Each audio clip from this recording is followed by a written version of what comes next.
नमस्कार। आज से हम दूसरा अध्याय शुरू कर रहे हैं। पहले हम अध्याय के बारे में थोड़ी जानकारी लेंगे और फिर हम पहले श्लोक का अर्थ जानेंगे। ओम श्री परमात्मने नमः। अध्याय दूसरा, सांख्य योग।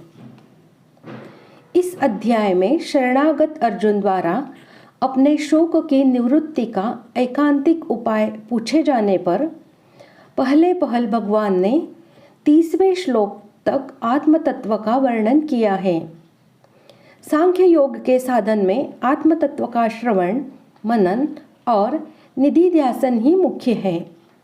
यद्यपि इस अध्याय में 30वें श्लोक के बाद स्वधर्म का वर्णन करके कर्म योग का स्वरूप भी समझाया गया है, परंतु उपदेश का आरंभ सांख्य योग से ही हुआ है और आत्म तत्व का वर्णन अन्य अध्यायों की अपेक्षा इसमें अधिक विस्तार पूर्वक हुआ है।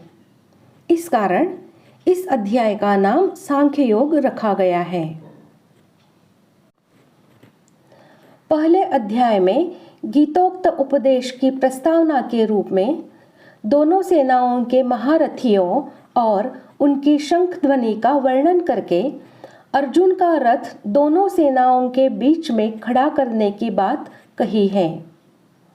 उसके बाद दोनों सेनाओं में स्थित स्वजन समुदाय को देखकर शोक और मोह के कारण युद्ध से अर्जुन के निवृत्त हो जाने की और शस्त्र अस्त्रों को छोड़कर विषाद करते हुए बैठ जाने की बात कहकर उस अध्याय की समाप्ति की गई।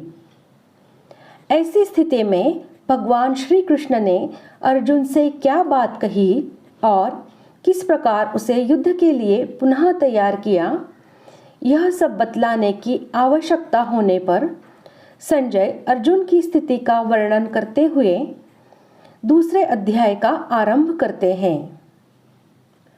श्लोक पहला। संजय उवाच तथा कृपयाविष्टमश्रुपूर्णाकुलेक्षणं विषीदन्तमिदं वाक्यमुवाच मधुसूदनः। श्लोक का अर्थ। संजय बोले, उस प्रकार करुणा से व्याप्त और आंसुओं से पूर्ण तथा व्याकुल नेत्रों वाले शोकयुक्त उस अर्जुन के प्रति भगवान मधुसूदन ने यह वचन कहा।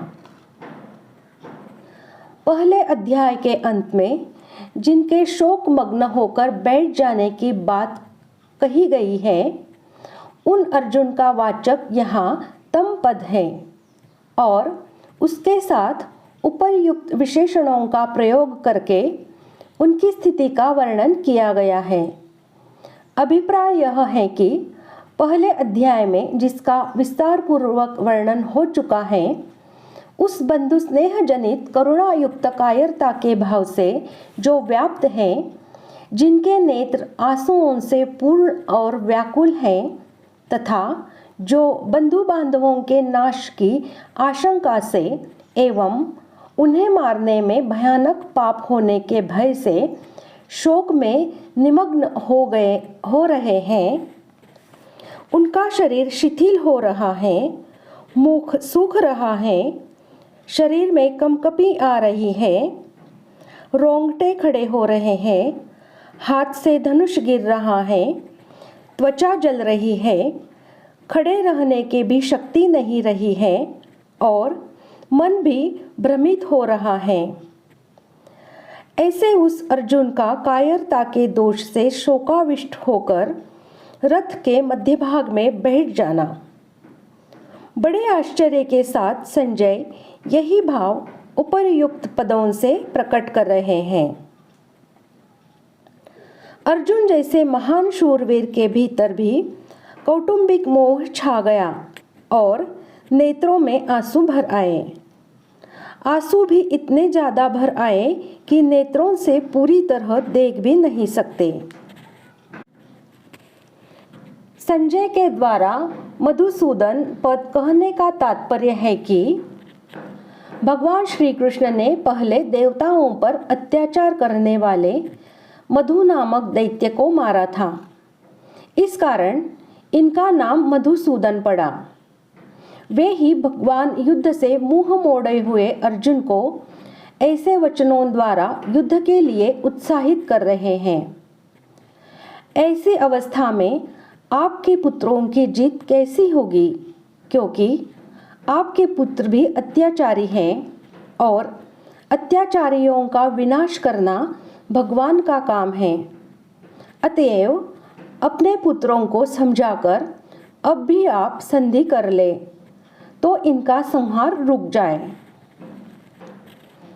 इस प्रकार आज हमने दूसरे अध्याय के पहले श्लोक का अर्थ जान लिया है। अगले भाग में जानते हैं दूसरे श्लोक का अर्थ। धन्यवाद।